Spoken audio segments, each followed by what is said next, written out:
Hi everyone, welcome back to our last week of finishing school this semester.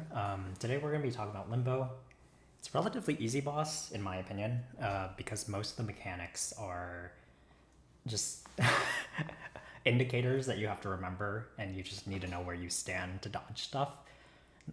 There's a lot of leeway when it comes to dodging here, so we'll learn all about that. Most of the strategy section is actually just learn the mechanics. There's no real strategy to this boss outside of make sure that you don't fuck up. As always, make sure that you assign your roles. Not gonna go too much into this, but recently we also added another command in the bot channel. If you ever wanted to see our resources, our dedicated Google Doc on all the resource links, use exclamation resources in the bot channel.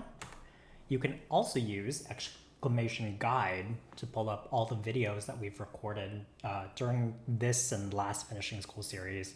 So all the like Black Mage, P1 to Xlaw, Zarin, Kalin Kalos, and then this video on Limbo is gonna also go in there. All right. Limbo. As always, make sure that you check your damage. Use Scouter. This boss is a 285 to even access it, so be 285 obviously. And you need 500 sack for both normal and hard. The primary mechanic in Limbo is the Erosion gauge. Think of the Calling willpower. It's fundamentally the same thing, except for your Erosion is not shared with the rest of the party. So if you run out of your own Erosion, you're gonna get kicked out of the fight. Whereas, in Calling, if you go to 0 willpower, your entire party gets kicked out of the fight. Every HP death is 150 Erosion. So for reference, Erosion starts at 0 and can go up to 1,000. Once you are at 1,000, you'll get kicked out. Any HP death adds 150 Erosion to whatever current number that you have. Very unlikely that you will die in this boss. As a part of the Erosion gauge, there's also the risk gauge. As you've heard, there's a lot of just spamming. You might have heard that there's a lot of spamming in this fight. This relates to the risk gauge here. Every few seconds, you can get a purification, a cleanse, if you will. You hit your interact button and you will cleanse, decreasing or increasing this risk gauge, depending on the phase. And every phase, the risk gauge does something different. For example, in P2, you start with a 0 risk gauge and you increase it to it will naturally increase, and your job is to cleanse it so that it decreases. If it gets to maximum, you get a test. We'll talk about all those things after. Just remember to hit interact to cleanse, and the gauge will move accordingly. The best way to cleanse is to dodge everything. If you get hit by anything in this fight, your gauge will get reset to 0, and you're going to have to wait for the bubble to charge again to cleanse. All right, phase 1 of Limbo. Your gauge will start at maximum in P1. Your risk gauge will start at maximum at P1, and any of this remaining amount, for example, it's about half here. Usually if you're able to cleanse consistently, you should get to like here or like at 0. Any remaining amount of the risk gauge in P1, by the time you swap, and I'll explain what that means in a second, by the time you swap into the other Spectre, you will gain as Erosion. It will increase your Erosion by the amount that is left. So make sure that you're cleansing consistently so that your Erosion is not moving up. This fight has 2 Spectres. This is what we mean by the swap. After a certain amount of time, indicated by literally the timer right below the willpower gauge, you will swap between the Spectre. So if you're in Spectre A, the countdown goes to 0. You will swap to Spectre B. And vice versa, if you're in Spectre B phase, the timer goes to 0, you will swap to Spectre A, and, you know, like with the risk gauge, any amount that you have remaining will go into your Erosion during the swap. Both of these Spectres play a little differently despite sharing an HP bar, so you need to learn how to play each one individually. It's like facing two bosses, but you have to like rotate all those mechanics at once. If you guys know the video game Celeste platformer, Spectre B is a lot of like breaking platforms. It's kind of like you have to anticipate that. And Spectre A is just like Sword and Shield Pokemon games. Just a lot of minimal attacks that you can keep an eye out for and dodge. So let's talk about the attacks. Both of these phases will have legs that spawn. If you think back to like the will legs, basically it's the exact same thing. There's going to be an indicator in the sky and a leg is going to come down from it after a few seconds. If you get hit by any of these legs, not only are you going to gain a tiny bit of erosion, but you will also reset your cleanse gauge. Therefore, just don't get hit. It's pretty easy to dodge. As you can see, there's a lot of space. And as needed, you can go in front, behind, outside of the bubble. I'll explain how that works in a second to dodge these legs. Okay, Spectre A will have a bubble around him. This is fundamentally the same thing as Magnus, same thing as Black Mage. Anytime that you are outside of the bubble after like 2 seconds, you will be inflicted with 15% HP, confusion, and erosion. So your goal in this entire Spectre A fight is to stay within the bubble. He will move consistently. He's going to move forward, backwards, drift sometimes, and it's your job to stay on top of him no matter what. If you cleanse though, you have 5 seconds of invincibility outside of the bubble. Otherwise, purple frames are going to show up, indicating that you're getting hit by the 15% HP and erosion outside of the bubble. Spectre A has the sword and shield attack. This is really easy to remember. He's always going to do either sword and shield or shield and sword. What this means is he's going to whack with his sword forwards and his shield is going to be whacked backwards. And depending on which order he does them in, you dodge appropriately. So in this case, in this GIF, he does sword, then shield. Since the sword is hitting forwards, you stand behind him, all good. And then he's going to hit the shield after you see the sword animation go down, you go in front of him to dodge the shield. Otherwise, both of these hits will cause 30% HP, a stun, and you get knocked out of the bubble. And vice versa. In this GIF, he does the shield and then the sword. So to dodge the shield, you would stand in front of him, and the sword, as soon as the shield finishes off, he's going to do the sword attack, so you stand behind him. And no matter what, he's always going to do sword to shield and shield to sword. There's no like added attacks in between that time. Just remember, if you see a shield or a sword, he's going to do the opposite one immediately after. He also has what we call an in and out attack. This is a barrier. It's a 3-parter. So the first part of an attack, he's going to summon a barrier in the middle of his bubble that you're not allowed to pass. Like if you try to, hit forward at the barrier, you're not going to be able to pass it. The second part is he's going to use 2 slashes to destroy this barrier. The first attack can be dodged by staying pretty much on top of the barrier. And then the second attack, he's going to destroy the barrier in full, so you need to leave that space. Literally means you go in to dodge the first part and out to dodge the second part. You do not need to leave the bubble entirely to dodge the out part. The barrier itself does 20% HP, and each slash after does 30% HP.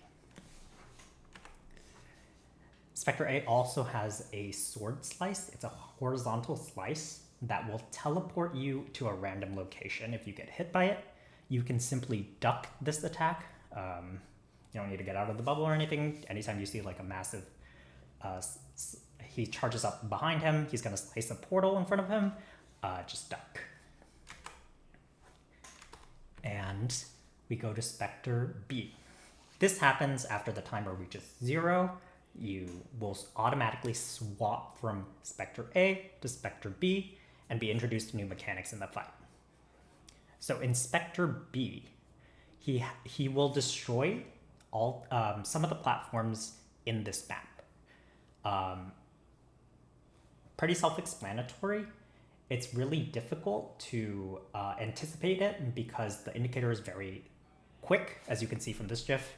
He can destroy the 2 platforms that are around him. He's not going to destroy the one that he's standing on completely, or a platform can just be destroyed naturally, like in this GIF.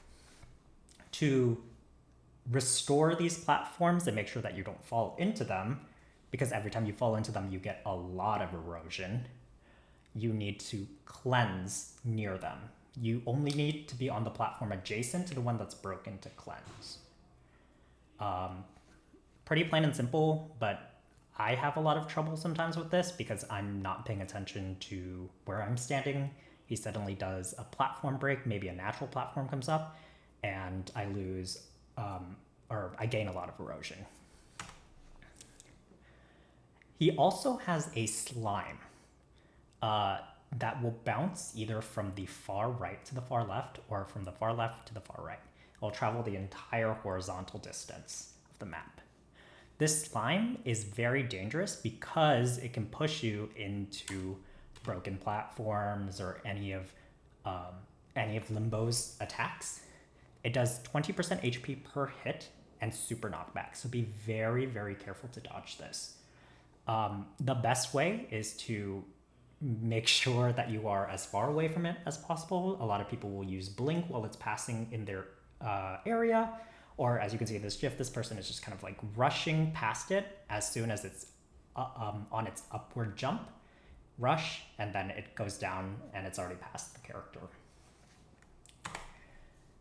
Spectre D has a slash, more so of a dive, but he actually has a real dive attack, so we have to call it something different. He will transform into a bubble and slash the ground diagonally. If you play Smash, you can kind of think of this as like Kirby's down B. He's just going to slam onto the ground. Below him, and there is a large indicator, that a circular indicator that will tell you where he slams. Don't stand on the indicator. Pretty plain and simple. This does 50% HP. And this is the dive attack. He's going to mark somebody in the party, and after a few seconds of chasing them around, he's going to plunge upwards and do 80% HP if you get caught by that. The goal for your party is to know who's getting caught, who has the indicator, and that will be the person that he follows. The person that he follows, try your best to keep him as centered, or, you know, like depending on what your party's needs are, whichever direction you guys prefer. My party prefers the center, so I'm just gonna say, you know, like try to stay as centered as possible. You'll have a purple indicator on the ground below your character. He's gonna shift left and right where you're standing, and then like right before he pops up, the indicator is gonna stop moving. That pretty much is your sign to step backwards or forwards to make sure that he doesn't pop up on top of you. This indicator is a little small, but it's different color to anything else on the fight. It's like a pink and black indicator. If you see somebody in your party, you can say, hey, so-and-so, you have, he's following you. Or so-and-so, you're being marked. All right. That was a lot for P1. And unfortunately, this is one of those bosses where there is no real strategy. You just bind and burst as if you were to do normally, and memorize every single pattern that there is. Every single attack for all the way back to Spectre A and Spectre B. These attacks are very important to know where to stand and what they do. Because anytime that you get hit, your cleanse is going to go back to 0. It's very imperative to make sure that you decrease your risk gauge in this phase as much as possible so you're not obtaining any erosion during the times of the swap. I find the best way to do that is staying on top of Spectre A and Spectre D, no matter what. Most of the attacks can be dodged simply by stepping forwards or backwards. Pretty much the only attack that attacks directly on top of him is Spectre A's barrier, but then literally afterwards, after he puts up the barrier, you have to step back and forwards. And I find that standing on top of him during Spectre B helps me not get thrown off by the platforms. Whenever he breaks the platforms, he's always going to do it to the sides of him, so it's going to be diagonally to the side, not directly below him. Both of those platforms to the side of you will break if you're standing on top of him. The platform you and him are standing on will be safe. All right, that was a lot for P1. Does anyone have any questions?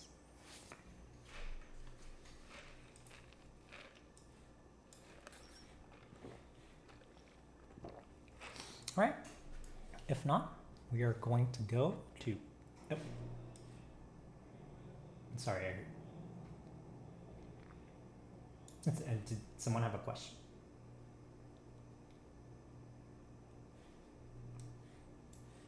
Okay. Yeah, it's pretty, this boss is pretty self-explanatory, especially P1. It's like, what are the mechanics? Dodge it, and you'll be good. Phase 2 is when things get a little tricky. This is going to be your first introduction to tests. They're kind of like, will tests, except for your goal in this phase in particular is to minimize the amount of tests that you go into. Not only are they super dangerous, and usually he's invincible during the times you're not able to do any damage, so you're losing time on your clear, but those tests can cause a lot of erosion and potentially kick you out of the fight. So in P2, your risk gauge starts at 0 and can go up. Anytime that it hits the maximum amount, you will get thrown into a test. So make sure that you are dodging stuff all the time to cleanse actively. The gauge will naturally go up, by the way, not just from getting hit. So every time you cleanse, it's gonna chip away backwards at this. And this is shared, the risk gauge will be shared by the party this time instead of individually like last time. So if your collective cleanses are bad, you guys will go into a test. This time, we have Spectre C and Spectre D. Personally, I don't like their designs very much, but maybe that's me. Spectre C and Spectre D share separate HP bars, unlike Spectre A and B. So the first 50% of P2, you will be facing Spectre C, and the other 50%, the second half, you're going to be facing Spectre D. They are very different fights. In Spectre C, when you land in, he's going to have 2 attacks in particular that you need to watch out for, but most of the damage that you may take likely is from the terrain attacks. So in this map, there are going to be raindrops that appear. There are these droplets that kind of slowly drip down. The indicator is huge, so essentially stand in the white space between them to not get hit. They do 10% HP, 2 seconds is low, but more importantly, they increase your erosion. It's in your best interest to make sure that you're keeping an eye on those actively while dodging his attacks. He also has 2 flowers, if you can see from this GIF. There's a flower on this side and a flower on that side. They're going to be on the far left and far right. These flowers, you pretty much never interact with them because they only attack when you are standing close to them. At base, They only do 20% HP, but they give a little erosion, reset your gauge, so you don't want to go too far towards them. And once you are at half gauge, they're going to turn enraged and do 40% HP. I wouldn't even think about these. Just make sure that you don't go too far left, too far right. That's basically it. Stand on top of Spectre C as much as possible and try to lure him to the middle. So your party's like consistently fighting in the middle. If you guys lure him too far right, you might have to deal with the flowers and vice versa. If you lure him too far left, you're going to have to deal with this flower. It's best to just keep him in the middle so you don't have to worry about the flowers at all. Now we're going to get to his attacks. This is the explosion attack, and there are two types of explosions that he does. He can do the in explosion or the out explosion. What that means is for the out explosion, he's going to summon a kind of like flowery thing, flowery bomb. There's going to be a large indicator whether he's going to do it in front or behind him. You just go to the opposite side of him, literally out of his space. He's also going to do 2 flowers. This means you have to go and stand in on top of him. The explosions will happen for the party at the same time, but they are not shared. What that means is if I have a party, I could get the out explosion, but my 2 party members will get the in explosion. But we will share the same timing for when he does those explosion attacks. Therefore, if you are doing callouts, I would recommend not calling this out. At first, my party, when we were learning, we did in and out, and that was confusing because some people would have, like a different direction for their flower. So we just say explosion, you stand in the appropriate spot where your explosion is happening, you should be all good. This does 25% HP and gives a lot of erosion, so be very careful. I would also note that the indicator for the out explosion is a little smaller than the actual range of the splash. So make sure that you are like well behind him or well in front of him, enough so you don't get hit by it. Okay. His other attack that he weaves in between the explosions, usually it's about 2 explosions and then 1 set of spikes here, is his spike and his upwards explosion FMA. He's going to have spikes come out the ground with they're equidistant to each other, so you stand in the blank space between them. If you do stand on a spike, you're going to get launched upwards and face that explosion in the air. Collectively, it does 50% HP between the 2 of them. If you get sent by the spike upwards, you can, if you have a teleport downwards, or any iframes or any like down jump skills can get you back on the ground so you don't take the extra explosion damage and erosion. But just try to minimize how much you are standing on the spikes. It's pretty easy. There's a lot of white space in between those spikes, and sometimes I just like stop attacking entirely so I can see where to stand.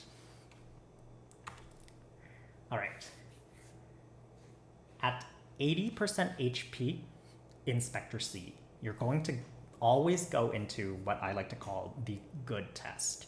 This test will happen for every single person who is fighting him, no matter what. He's going to suck up the 2 flowers on the sides of him, leaving you the entire horizontal space to do this good test. And he's going to be transformed for 30 seconds. He's going to have a few seconds of invincibility when he first does it.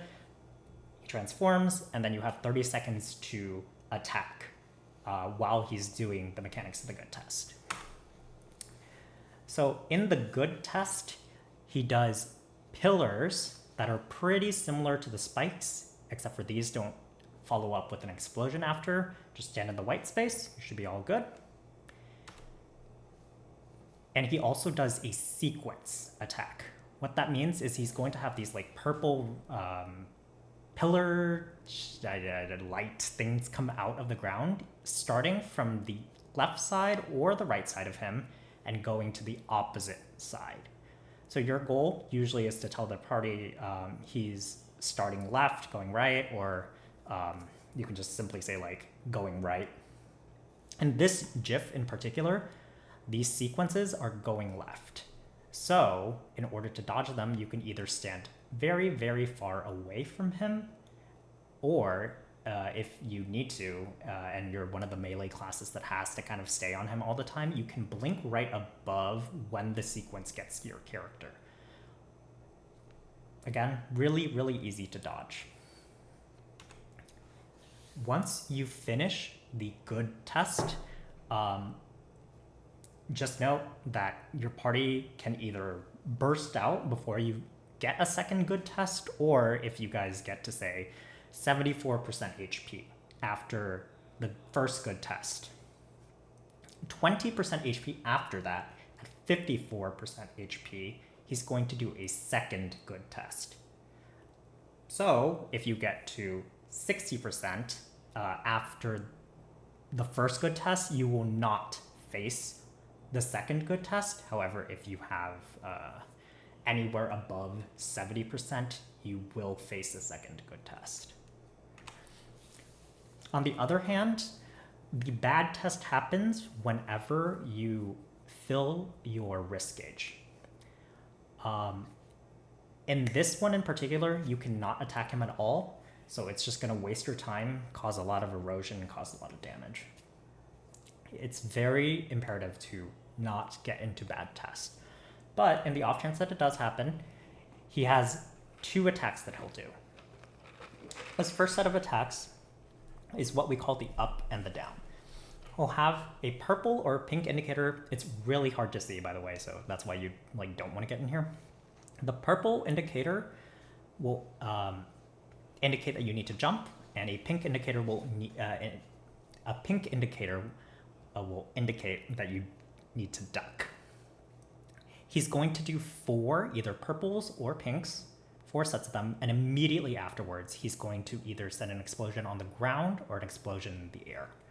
So if you see 2 purples, 2 pinks, the first set of attacks are going to be on the ground, so you need to jump those, jump, and then the second set of attacks are going to be in the air, so you need to duck.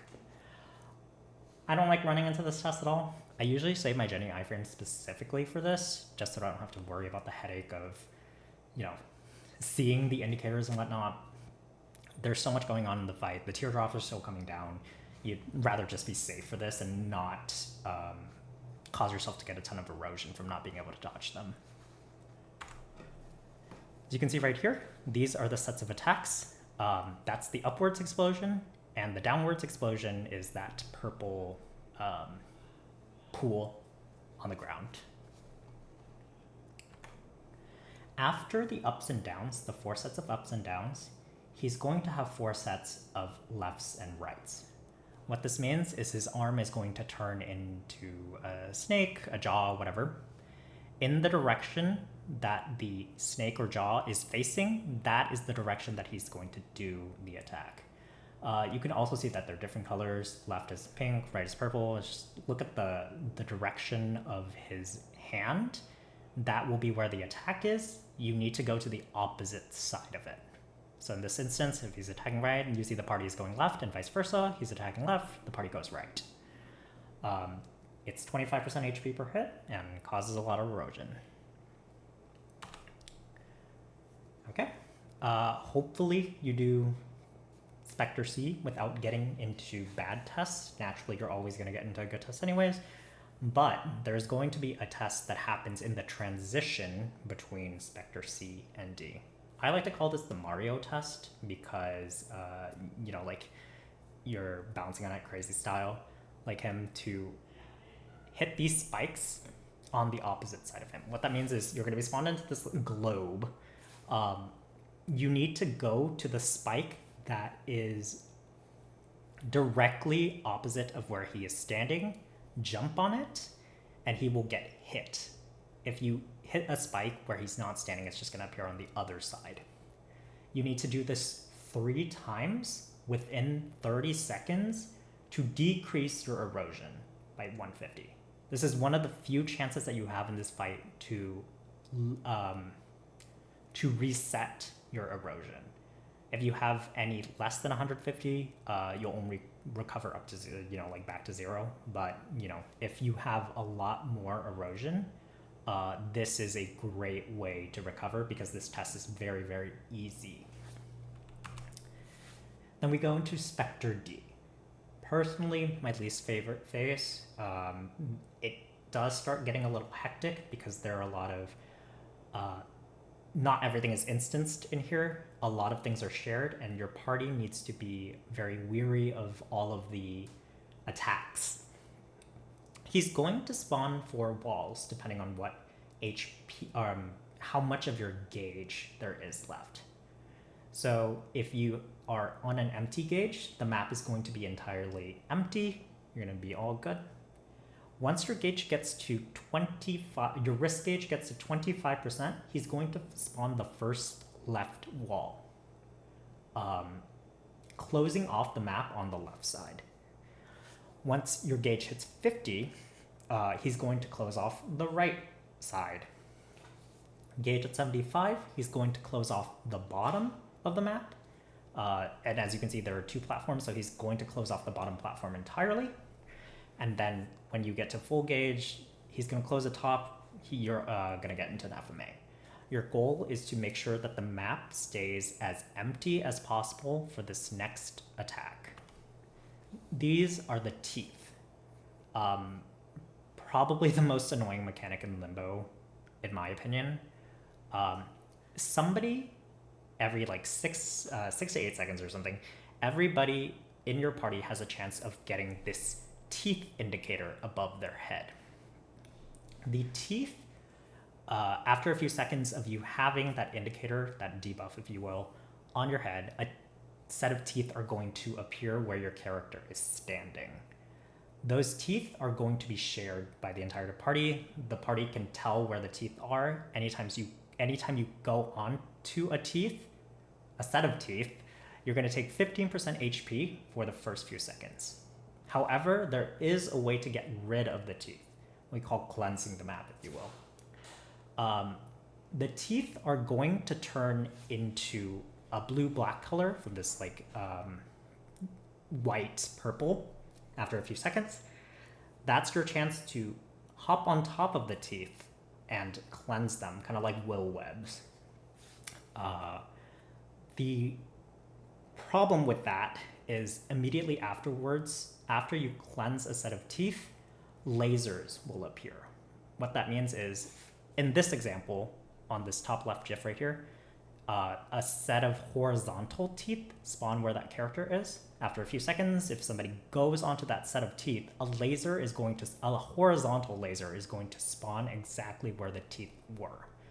There's going to be a pretty quick indicator to tell you where it's going to be, but you need to dodge both the laser and the teeth.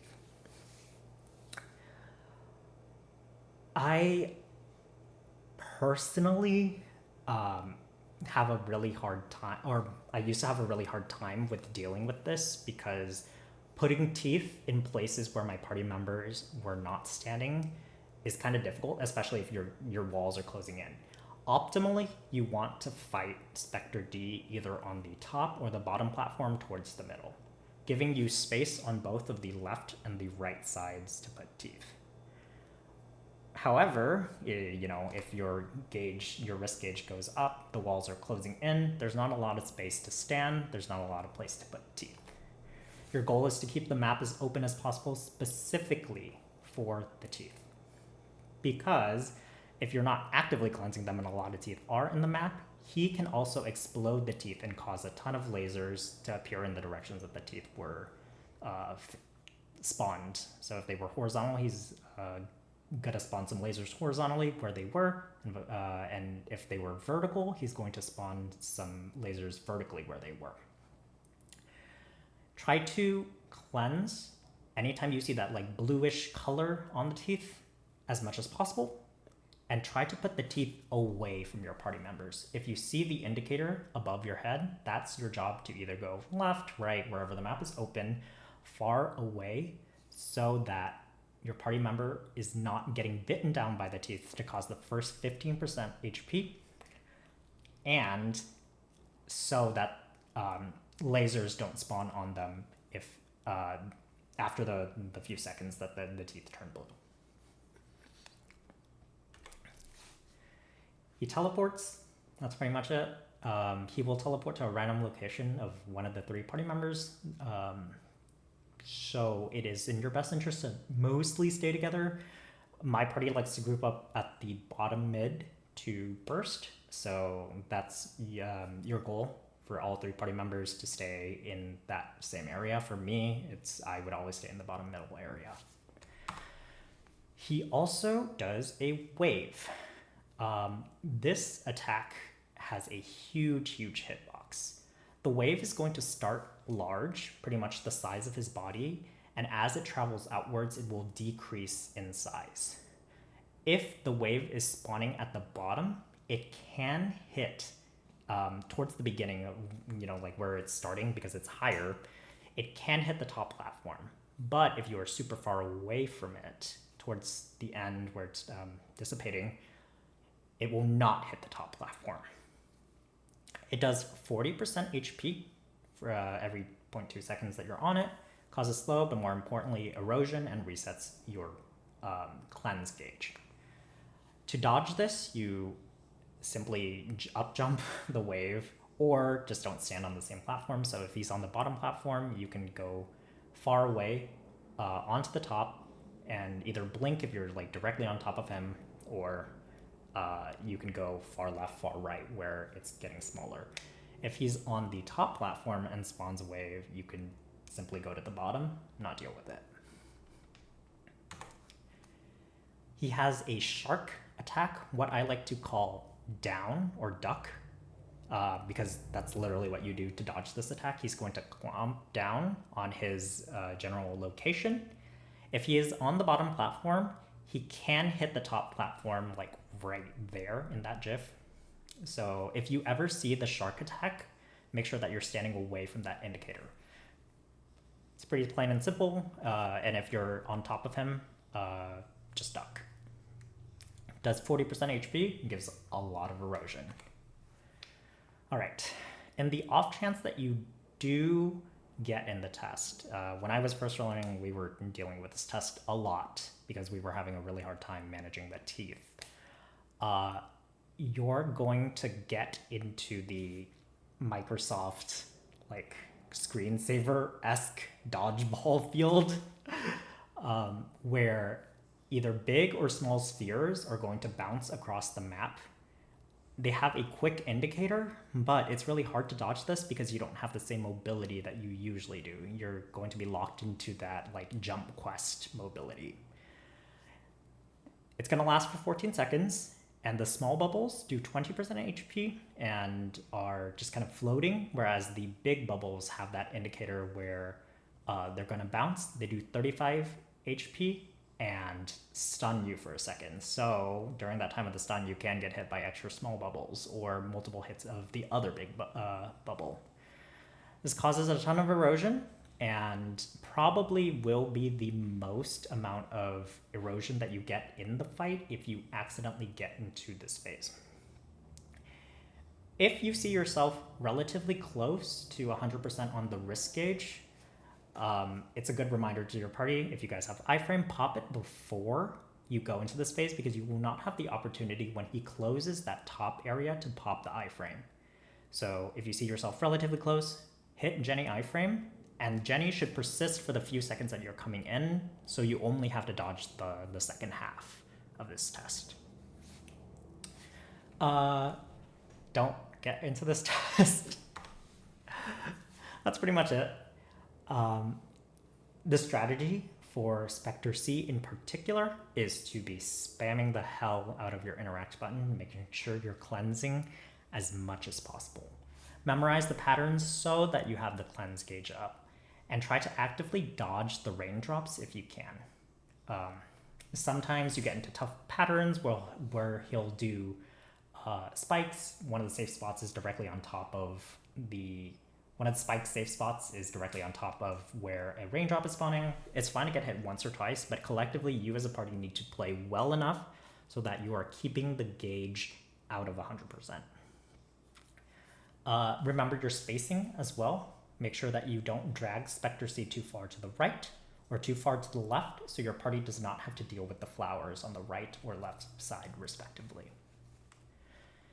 And this strategy for Spectre D, again, spam the hell out of your Interact Cleanse button and memorize all of the patterns. Here's a little kind of graphic to describe how the teeth will work. Whenever you see yourself with the indicator, again, try to move as far away from the party as possible. So if the entire party is standing in this middle area, you see somebody has teeth, you try to move far away. This includes burst.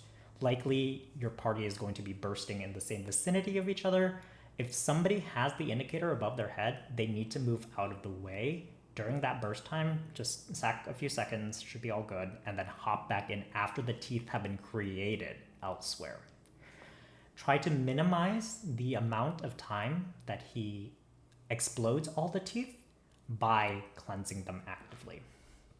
And an important note I have is if you have any horizontal teeth, based on the direction of the indicator, if you have any horizontal teeth, try to not put them directly on the ground at the bottom platform or directly on the ground or like slightly blink distance from the bottom, so that it creates horizontal lasers at the top platform. Horizontal lasers, especially on the ground, are very, very hard to dodge.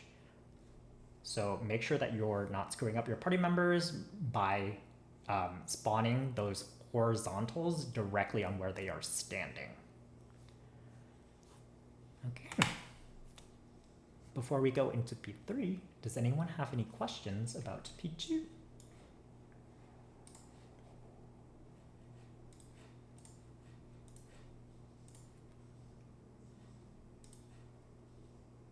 Great. Yeah, again, P2 is pretty self-explanatory.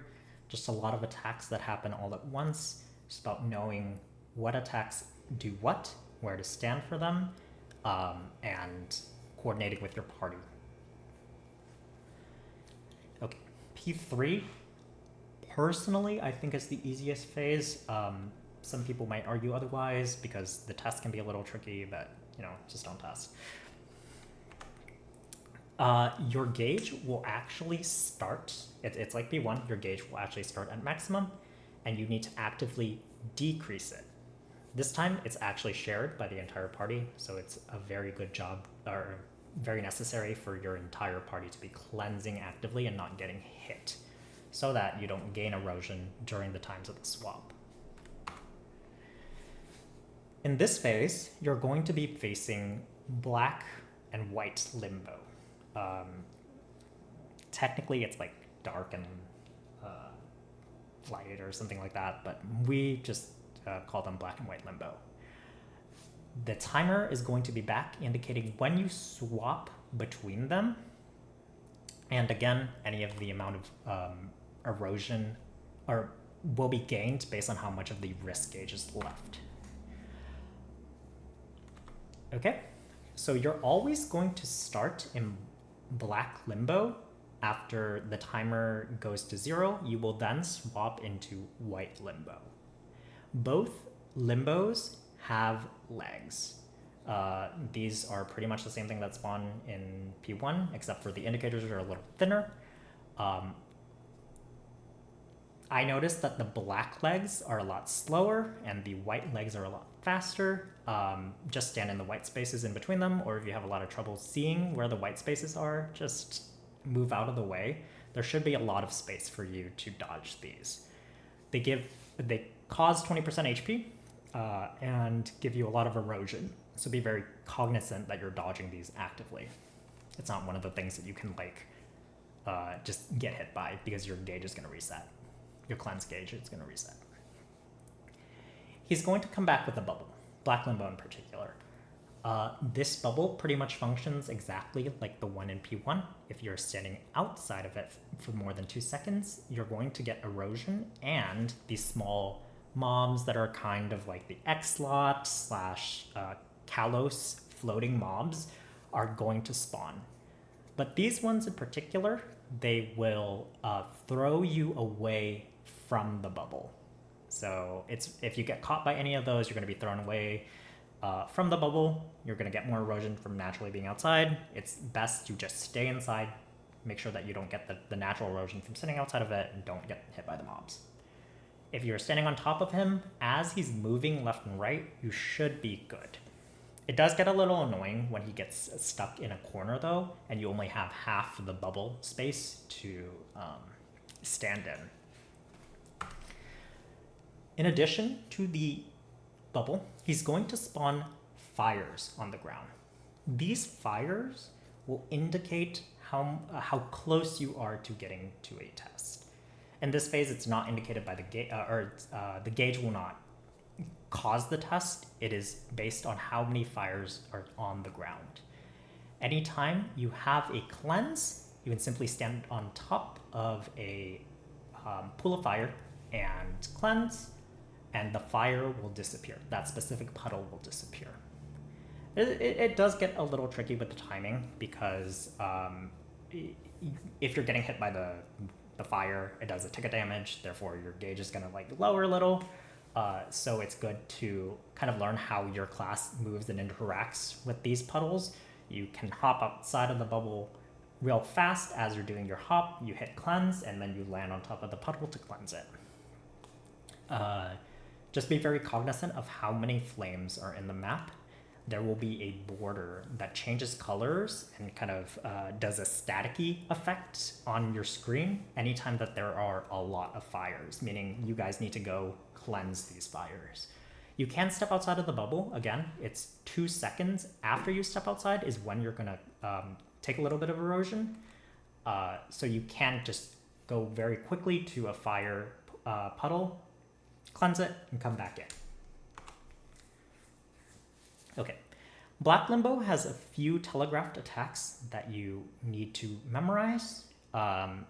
These require you to stand in, out, duck, whatever, in his bubble, and you need to actively do this. Call out, for your party, just to know that what the entire party is doing, so that you're not getting flung outside of the bubble. He's going to do a clap attack where he has his 2 hands, literally claps. If you get hit by it, you're going to take 20% HP and get super knocked back, likely outside of the bubble, so you don't want that. Anytime you see the clap attack, you duck. My party just calls it duck. We call it based on the position our characters need to be to dodge the attacks. So clap, duck. This is the barrier attack. I call it in because you simply need to be inside of the barrier, like directly on Limbo, to dodge the attack. If you do get hit by it, you're going to be teleported to a random spot on the map and take 30% HP. Additionally, it's going to cause 1 fire puddle to spawn when he does this attack randomly on the map. So this one is in. Vice versa, this is out. He's going to spawn a large shark. Pretty much he's going to float up, slam to the ground, a shark is going to appear. Anytime that happens, you need to get outside of the bubble. Does 50% HP, causes 1 fire puddle to spawn, and if you get caught by it, you're gonna get a debuff that increases the amount of erosion that you take from the other attacks. So be very careful not to get caught by this shark attack. This one, again, out. And this is his rush attack. Probably the most dangerous attack you're gonna face in all of Limbo because it can really throw you off. It only does 20% HP, but he's going to fling you to the opposite side of the map, meaning that you're gonna take extra erosion from being outside of the bubble, and it causes a few seconds of stun where you can't really do anything as he's throwing you. He's going to have an indicator with like white strikes facing in front of him. Anytime he does that, you need to be in the air or behind him. The tricky thing with that is Limbo actively turns left and right. It's very hard to be behind him all the time. So I found that for me, the most reliable way to do it is to make sure that I'm counting how many attacks he does before rush. He's going to do like 5, 6 sets of attacks of either duck, in, out, before he does a rush.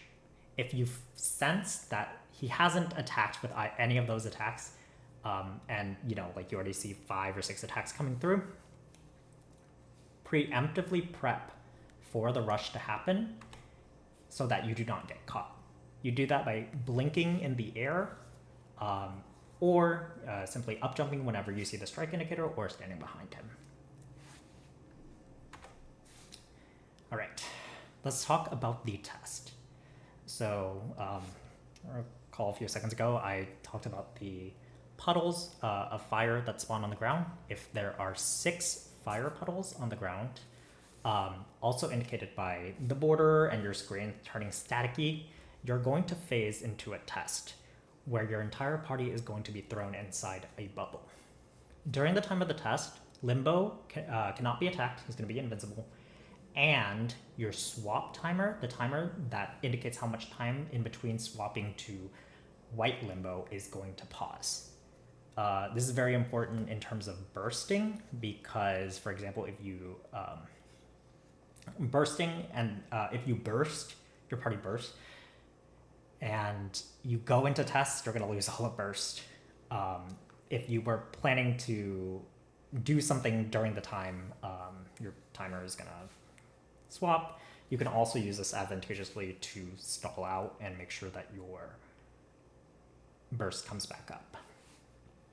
This blue bubble that your party is in, this shows the largest size, but it can shrink up to 5 times. And the amount of the size that it is the amount of erosion that you are going to recover after you get out of this test. So ideally, you have your Jenny iframe ready for this test so that you guys can get as much erosion back once you leave the test as possible.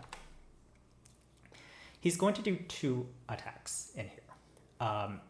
He's going to spawn legs that happen all throughout the map. These legs are going to be really hectic. It's almost like P4 Black Mage test. You just have to find the spaces that are empty and stand between them. Otherwise, your bubble is going to shrink. He also attacks himself. He himself attacks. He's going to teleport onto a person on the map.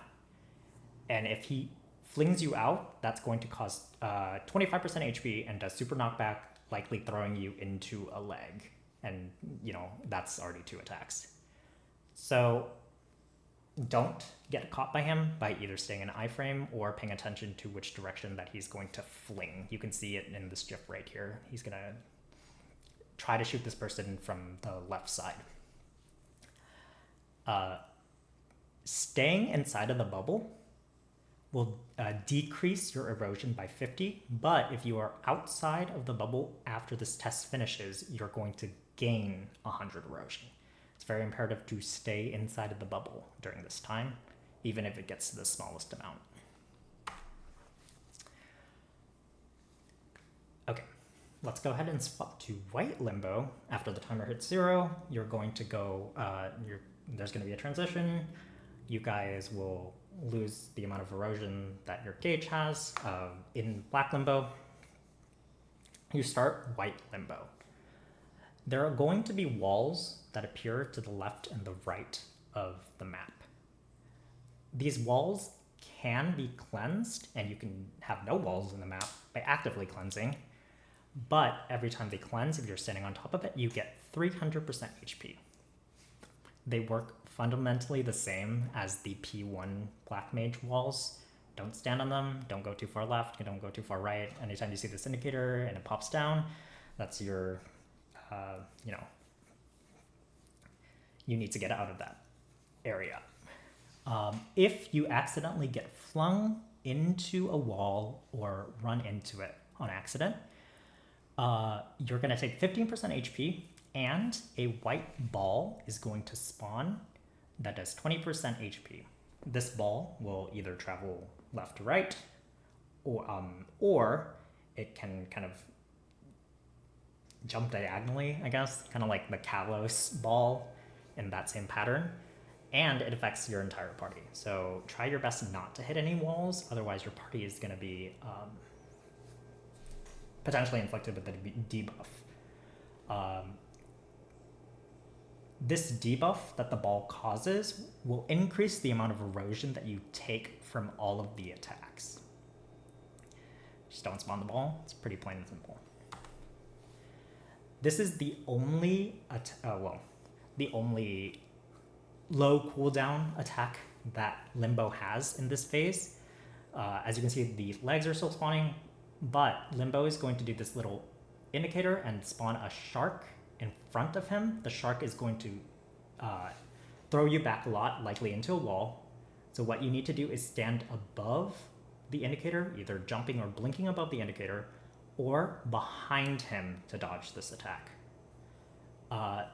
It does not normally cause any erosion, at least in normal, but if you have the debuff of the ball, it will cause you to take a little bit of erosion. Again, simply stand behind him, you should be all good, or in the air.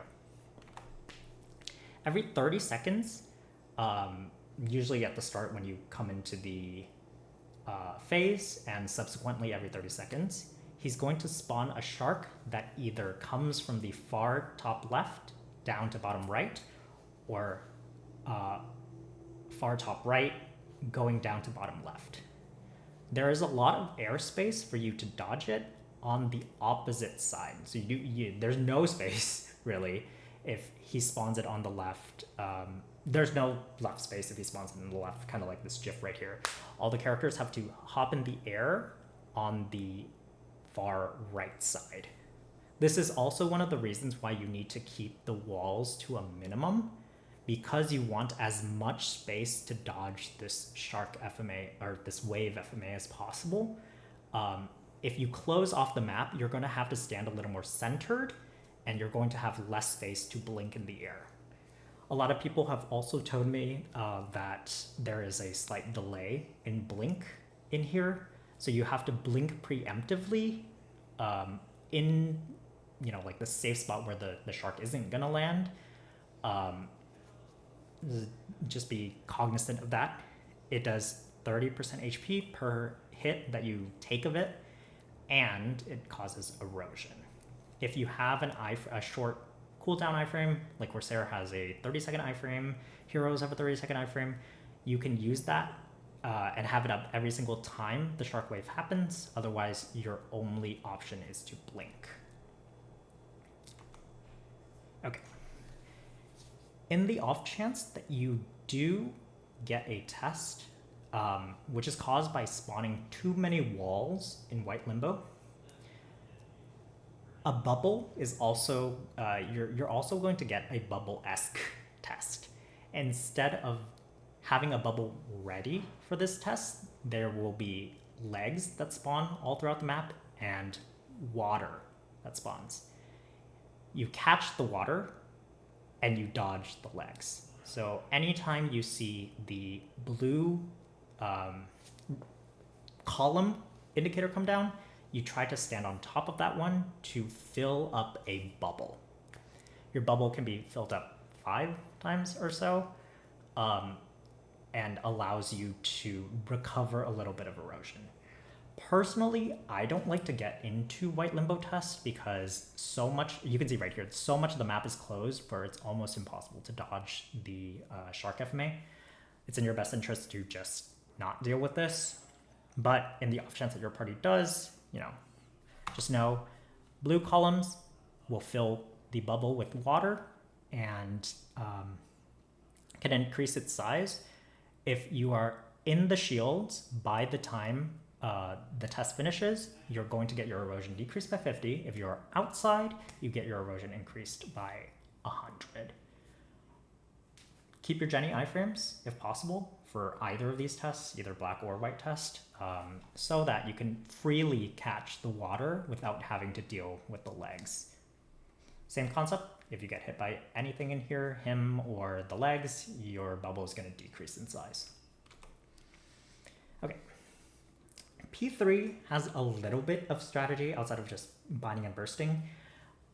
It's because you have the option of recovering erosion, your party has to decide whether you want to save time or erosion. What that means is if you are strong enough, your party can like do a ton of damage, and you see somebody in your party is maybe not having a great day.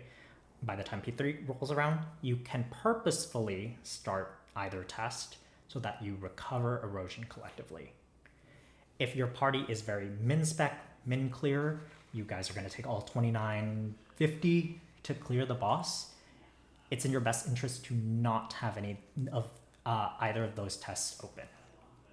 So you need to actively cleanse, again, by dodging everything, spamming the hell out of your cleanse button, so you can cleanse the fires and the walls that happen in black and white, respectively. As always, memorize all these patterns and try to stay together, especially in both fights. The attacks are shared. You don't have much of an option in black because, you know, like you're gonna have to dodge his clap, his barrier, all that, where he's standing. But in white, he can move around a lot more freely and do the shark attack. If you guys are standing together, he's always pretty much going to do it in one direction. You just go to the opposite side. But if, you know, like one person's to the left, one person's to the right, it's difficult to tell where he's going to do that attack. All right, and that's pretty much it with Limbo. Here are the rewards. He gives 2 bill for normal and almost 4 bill for hard. He gives soul shards, and what I find pretty cool is the Limbo Roid. This one is pretty nice. In terms of equipment drop, he drops the level 6 box, I guess. This is the one that is slightly better than the white jade box. There's a chance for you to get a grindstone as well. In addition to that, you're going to get Distorted Ambition. These functionally are the same thing as all of the other grandest fragments. You collect 10 of these, you turn them in for one of these 3 pieces: the shoe, the cape, or the glove. These 3 pieces are separate to the ones that you get from Kaling, Kalos, and now Adversary. In hard, you also have a chance of the Desire Eternal box. This one gives the same 3 items that are different from the other 3 grandest bosses I just mentioned, their equipment. In hard, there is also a chance for you to get a Whisper of the Source. This is an item that is better than Pitch set. It's part of the Brilliant set along with the medal, the pendant. It's very difficult to get one of these, but if you get one, good on you. All right. Does anyone have any questions about the fight?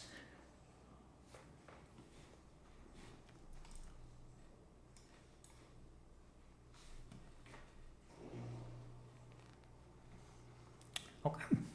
If there are no questions, we're going to go ahead and start practicing, or just demonstrating the fight.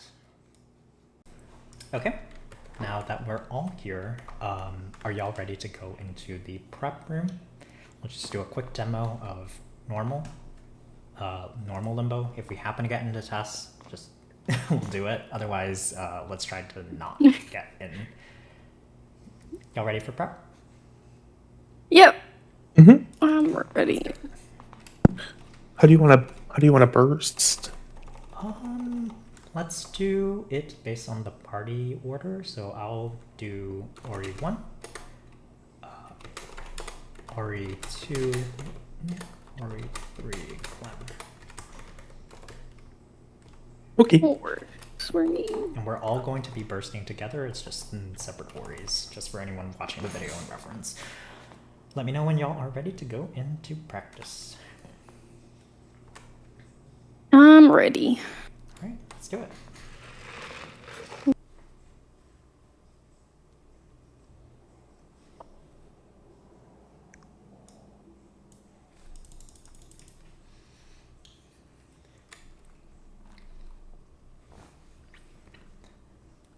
So specifically for the callouts, you should try to tell your party what the boss is doing. In this case, I'm just gonna bind first, and then we'll talk about callouts once he's unbound. Oh. You can see the legs are still happening as I'm bursting. Cleanse.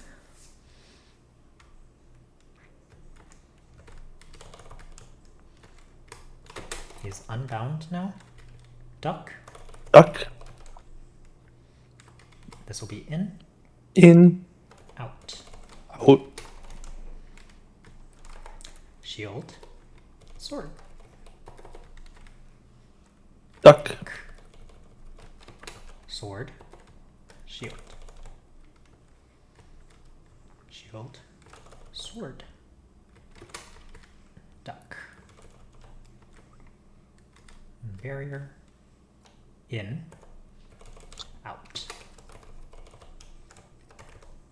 Sword. Shield. I'm gonna step out of the barrier for a second. You can see these frames happen. That Paint. indicates that you're out of the barrier or the bubble too long. Oh, I missed my mini. Same. Shield. Sword. Shield. Duck. In. Out. Okay, as you can see, my risk gauge is at 0, therefore my erosion does not change when we do the swap. Platforms. Are y'all ready for burst soon? 5 seconds Yep. and I'll be after this. There's a slime and he's gonna spawn on top of me. I'm Going. ready.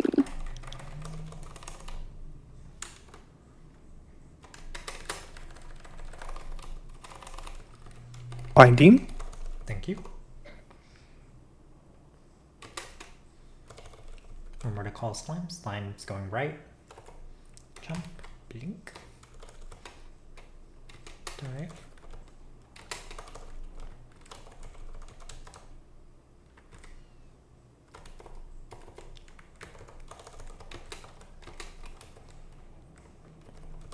There's a missing platform on right.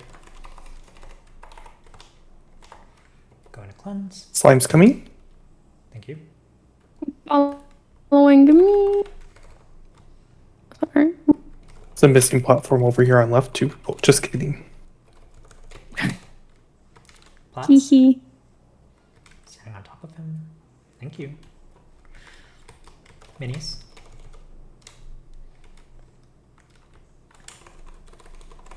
Slime.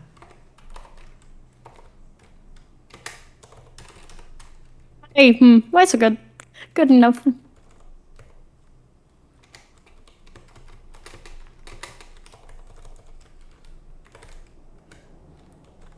We should be out.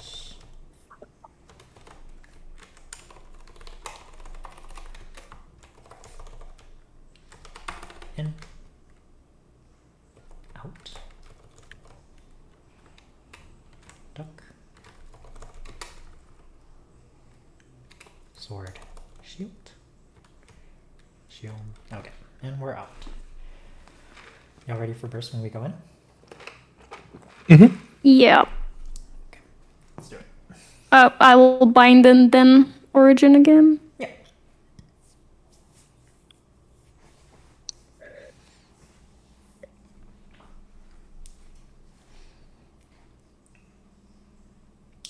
He's so emo. The voice lines. Right,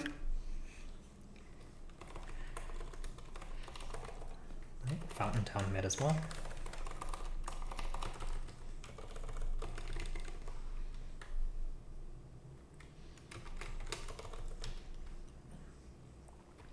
see our party is actively cleansing, so the risk gauge isn't, going super high.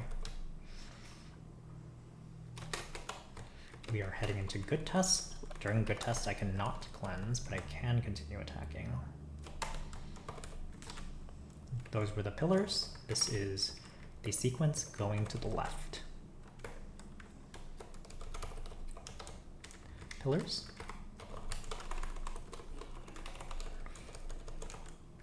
Sequence left again. You can also blink on top. Okay, as soon as he is out of test, cleanse. Explosion. Spikes.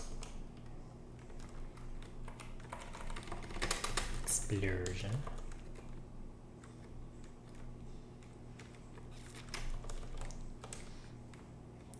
Explosion. Spikes. Explosion.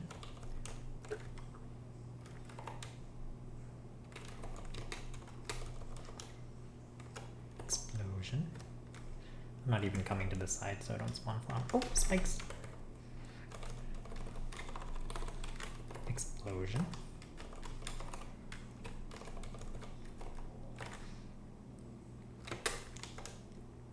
Explosion. Usually do 2 explosions before a spike.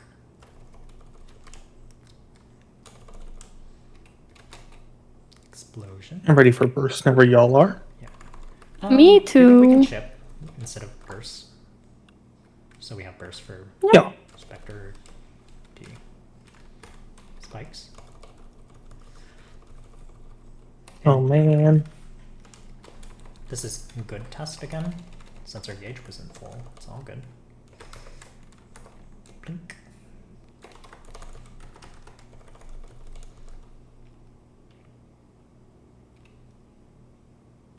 Okay. We're heading into Mario test now. Go to the pillar on the opposite side where he's running to.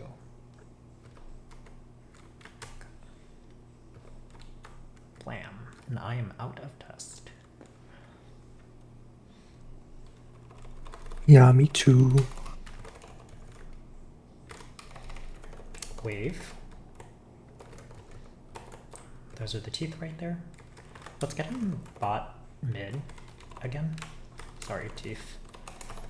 Okay, I'm gonna go.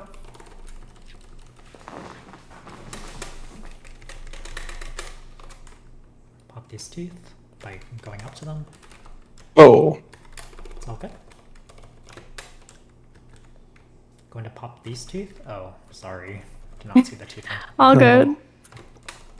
Okay, now I have teeth. I'm gonna try to come up here so we can drop them in a spot the party doesn't stand on. Sorry. Oh, you're fine. Wave. I have teeth. I can go to this side. That would be duck.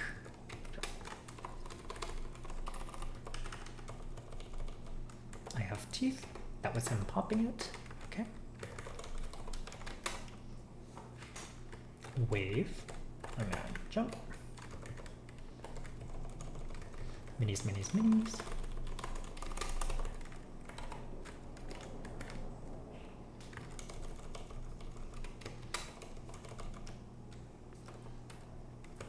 You can try to go up to these to cleanse them with the laser indicator. I have teeth. Cleanse these, cleanse these.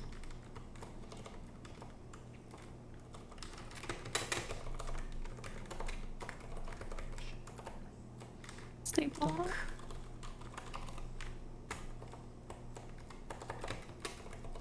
Wave.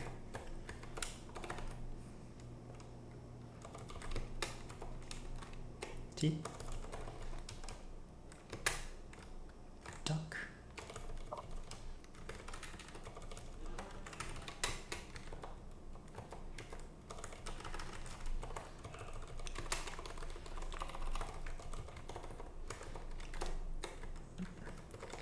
Wave.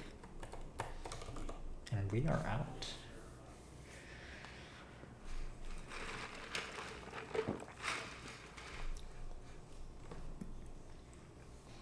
remember to call out each attack that he does. There likely will be a rush at the beginning. I'm gonna Ori right on entry. Okay. Which is where he grabs you, right? Yeah. Yes, no. Yeah, okay. Yeet.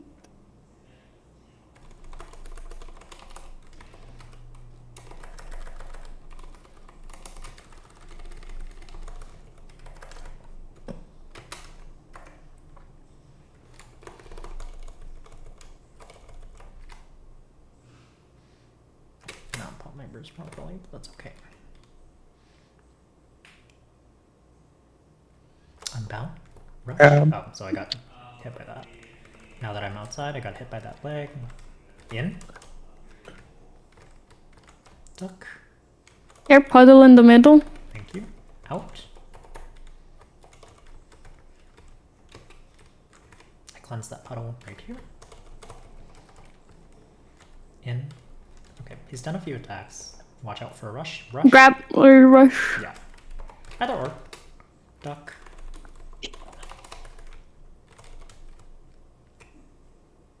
In. In. Okay. I have a cleanse going on puddle. Duck. Down. Mini soon. Out. Out. Like, Duck. down. Probably a rush soon. Please. Hello? Distress. Duck. Where is it? In. Where is it? No. Rush. Okay, there it is. Duck.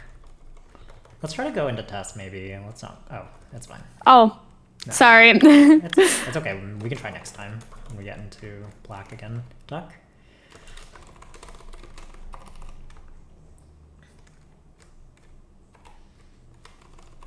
Alright. Shark immediately. This is the FMA. Just gonna iframe. Oh, but I still got hit by a warp. Cleanse so that walls don't appear. And you just... We're ready whenever. Yep, I'm ready whenever y'all are. Okay, I bound. Thank you.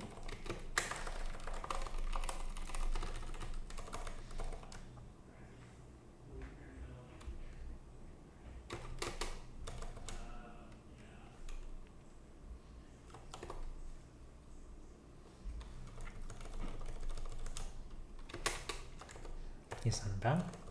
You can jump on top of him. Okay, shark. There we go. And I'll demonstrate the blink next time.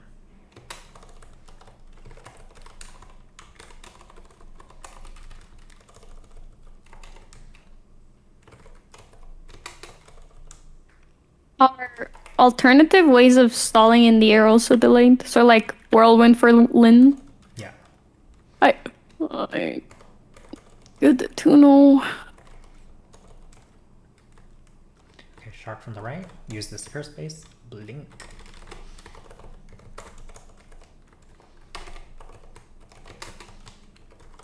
Minis.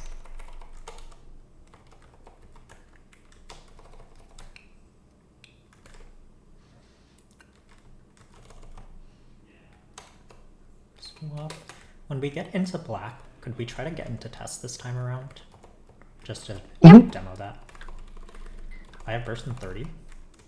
Out. Grab. Mwah. Duck. In. Duck.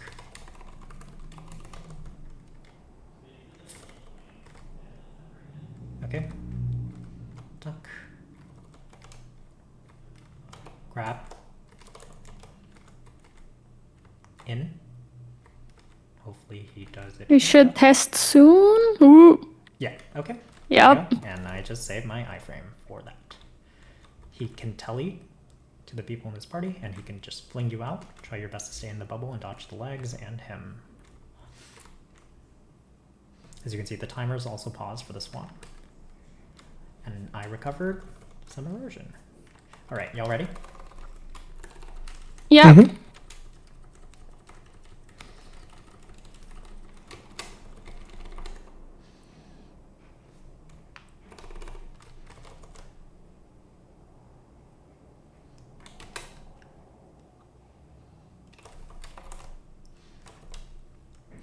pattern will reset, so watch for any rushes if they do happen. Rush.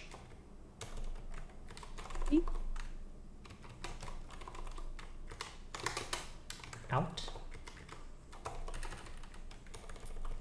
Duck.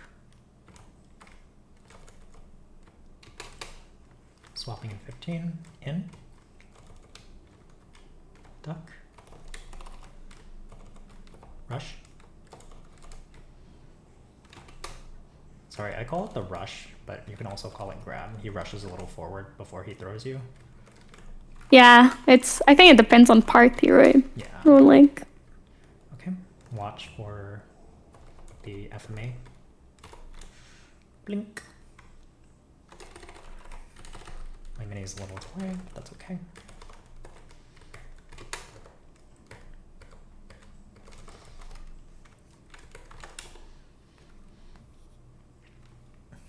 And we can get out of here.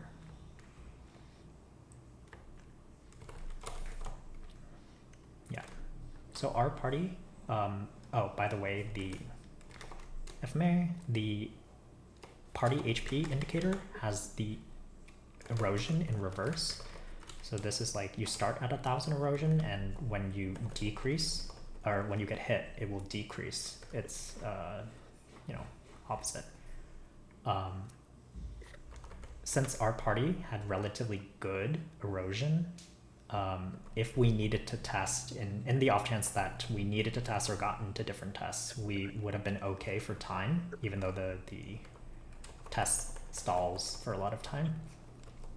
But if we were a lot lower in damage and had really high erosion, low on this, we would not have many opportunities to do the tests that recover erosion.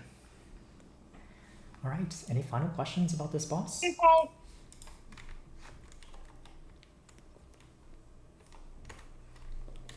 I figured it's pretty self-explanatory. You learn the patterns, you dodge, and you burst. So yeah, thank you so much for coming these last few weeks. This is our final lesson until next finishing school, where we're likely going to cover Adversary, Baldrix, and all the new KMS bosses that are coming out. Remember to check the videos out on YouTube. Use !guide to see all of them, and !resources, see our dedicated resources all in the bot channel. But otherwise, thank y'all for coming. Bye-bye.